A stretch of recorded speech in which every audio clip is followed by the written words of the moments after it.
সে সন্দেহের মধ্যে আছে, তুমিও সন্দেহের মধ্যেই আছো, তোমার বন্ধুরাও সন্দেহের মধ্যে আছে।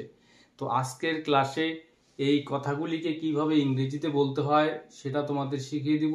সেই সঙ্গে আরও অনেক সেন্টেন্স রয়েছে, তো মনোযোগ সহকারে পুরো ক্লাসটি দেখার চেষ্টা করবে, কারণ এই জাতীয় সেন্টেন্সগুলি যদি তোমরা গঠন করতে পারো তাহলেই তোমরা ইংরেজি বলতে পারবে। তো যেই সেন্টেন্সগুলোর কথা আমি বললাম যে সে সন্দেহের মধ্যে আছে, মানে কিছু একটা ঘটেছে, তো তার জন্য সন্দেহটা তাকে করা হচ্ছে, সন্দেহের মধ্যে আছে, তুমিও সন্দেহের মধ্যে আছো। তো এই সেন্টেন্সগুলিকে আমরা কিভাবে ইংরেজিতে বলবো? তো এই সেন্টেন্সগুলো বলতে গেলে আমাদের একটি ইডিয়মের সাহায্য নিতে হবে। আন্ডার এ ক্লাউড, যার অর্থ হচ্ছে সন্দেহের মধ্যে থাকা। তো এই ইডিয়মটাকে এই সেন্টেন্সগুলোর মধ্যে অ্যাপ্লাই করে এই সেন্টেন্সগুলো আমি তৈরি করছি। তো মনোযোগ সহকারে দেখার চেষ্টা করবে যে সে সন্দেহের মধ্যে আছে। তো প্রেজেন্ট টেন্সে রয়েছে সেন্টেন্সটি, তো এই সেন্টেন্সটাকে আমরা কিভাবে বলবো? শুরুতে he or she is under a cloud, he is under a cloud, সে সন্দেহের মধ্যে আছে। পরের সেন্টেন্স, তুমিও সন্দেহের মধ্যে আছো, সন্দেহের বাইরে নয়। তো শুরুতে সাবজেক্ট, তারপর বি ভার্ব, তো you are under a cloud too, you are under a cloud too, তুমিও সন্দেহের মধ্যে আছো। তো এই যে সেন্টেন্সগুলি আমি ইডিয়ম আন্ডার এ ক্লাউড ব্যবহার করে সেন্টেন্সগুলি তৈরি করলাম, এমন নয় যে এই ইডিয়মটাকে অ্যাপ্লাই করে এই সেন্টেন্সগুলো বলা যাবে, অন্যভাবে বলা যাবে না, অন্যভাবে বলা যেতে পারে। সেক্ষেত্রে আমরা অ্যাডজেক্টিভ সাসপেক্টেডকে ব্যবহার করে সেন্টেন্সগুলো তৈরি করতে পারি, বাট এই ইডিয়মটার ব্যবহারও আমাদের জানতে হবে, কারণ অনেক ক্ষেত্রেই এই সেন্টেন্সের মধ্যে এই ইডিয়মটাকে ব্যবহার করে সেন্টেন্সগুলো বলা হয়, লেখা হয়।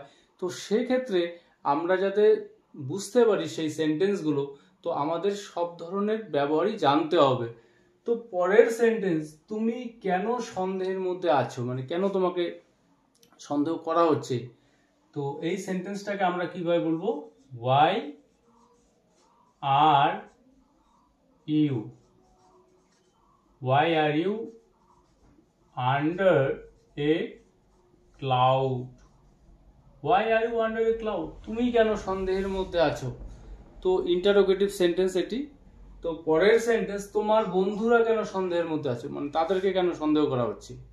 তো এই সেন্টেন্সটাকে আমরা কিভাবে বলবো? Y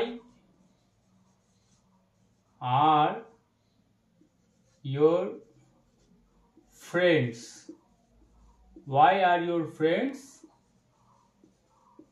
under a cloud, why are your friends under a cloud, তোমার বন্ধুরা কেন সন্দেহের মধ্যে আছে, তোমার ভাই কেন সন্দেহের মধ্যে আছে। সেক্ষেত্রে আমরা বলবো ওয়াই ইজ ইউর ব্রাদার, সেক্ষেত্রে আর বলবো না, তোমার ভাই subject third person singular number.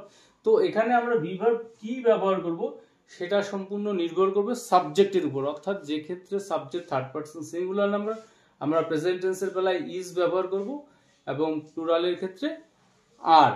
তো পরের সেন্টেন্স, সুমনও সন্দেহের মধ্যে ছিল, মানে সুমনও ছিল, মানে শুরুতে ছিল। তো এই সেন্টেন্সটি সিম্পল পাস্ট টেন্সে রয়েছে।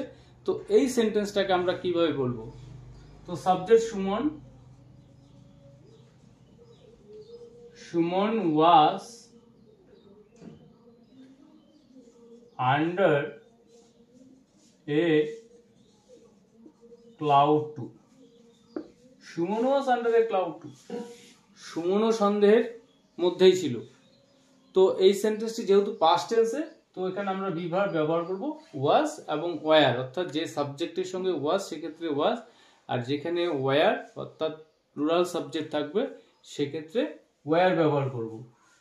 তো এই যে ইডিয়ম আন্ডার এ ক্লাউড, একে ব্যবহার করে এই সেন্টেন্সগুলো আমি তৈরি করলাম। তোমরাও চেষ্টা করবে এই রকম টাইপের সেন্টেন্সগুলো যতটা বেশি তৈরি করা যায়।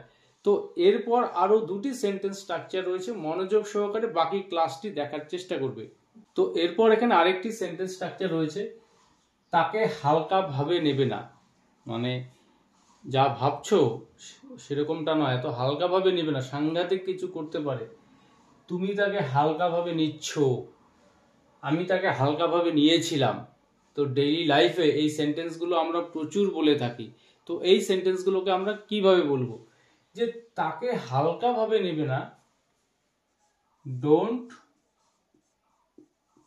Take him lightly.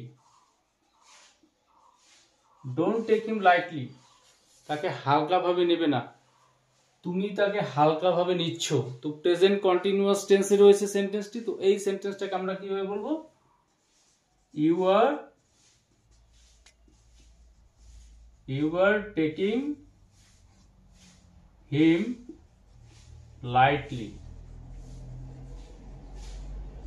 You are taking him lightly, তুমি তাকে হালকা ভাবে নিচ্ছ, আমি তাকে হালকা ভাবে নিয়েছিলাম।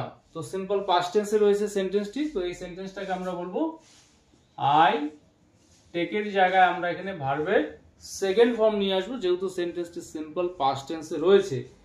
তো অ্যাকর্ডিং টু টেন্স আমরা আমাদের ভার্বের ফর্মগুলোকে চেঞ্জ করতে হবে, কখনো টেক, টুক, টেকিং। তো আমি তাকে হালকাভাবে নিয়েছিলাম, আই টুক হিম লাইটলি। আমি তাকে হালকাভাবে নিয়েছিলাম। তুমি তাকে হালকাভাবে নেবে না, তাহলে পস্তাতে হবে। তো সিম্পল ফিউচার টেন্সে রয়েছে সেন্টেন্সটি, নেগেটিভ সেন্টেন্স। তো এই সেন্টেন্সটাকে আমরা কিভাবে বলবো, you will not take him অথবা her lightly. You will not take him lightly, তুমি তাকে হালকাভাবে নেবে না। তো এরপর আরেকটি সেন্টেন্স স্ট্রাকচার রয়েছে, যে অনেক চেষ্টার পর সে একটা বাইক কিনেছে, অনেক চেষ্টার পর সে বিদেশে যাচ্ছে, মানে তার জন্য অনেক চেষ্টা করতে হয়েছে। তো অনেক চেষ্টার পর আমি এখানে এসেছি। তো এই সেন্টেন্সগুলোকে আমরা কিভাবে বলবো, যে অনেক চেষ্টার পর সে একটি বাইক কিনেছে। তো কিনেছে অর্থাৎ প্রেজেন্ট পারফেক্ট টেন্সে রয়েছে সেন্টেন্সটি। তো প্রথম যে অংশটি প্রেজেন্ট পারফেক্ট টেন্সে আমরা গঠন করব। তো হি হ্যাজ বট এ বাইক, সে একটি বাইক কিনেছে অনেক চেষ্টার পর, after a lot of effort. He has bought a bike after a lot of effort, অনেক চেষ্টার পর সে একটি বাইক কিনেছে, অনেক চেষ্টার পর সে বিদেশে যাচ্ছে। তো প্রেজেন্ট কন্টিনিউয়াস টেন্সে প্রথম অংশটি গঠন করব, হি or she is going abroad.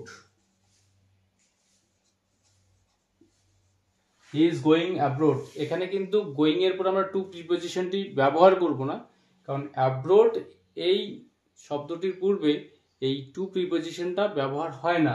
তো he is going abroad after a lot of effort. He is going abroad after a lot of effort, অর্থাৎ অনেক চেষ্টার পর সে বিদেশে যাচ্ছে, অনেক চেষ্টার পর আমি এখানে এসেছি। তো এই সেন্টেন্সটাকে আমরা কিভাবে বলবো, I have reached here after a lot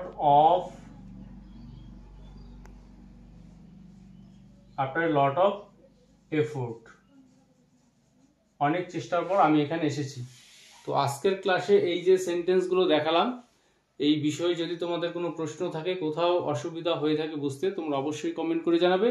আর ক্লাসটি ভালো লেগে থাকলে অবশ্যই ভিডিওটিতে একটি লাইক, কমেন্ট এবং ভিডিওটি নিজেদের বন্ধু বান্ধবদের মধ্যে শেয়ার করতে একদম ভুলবে না।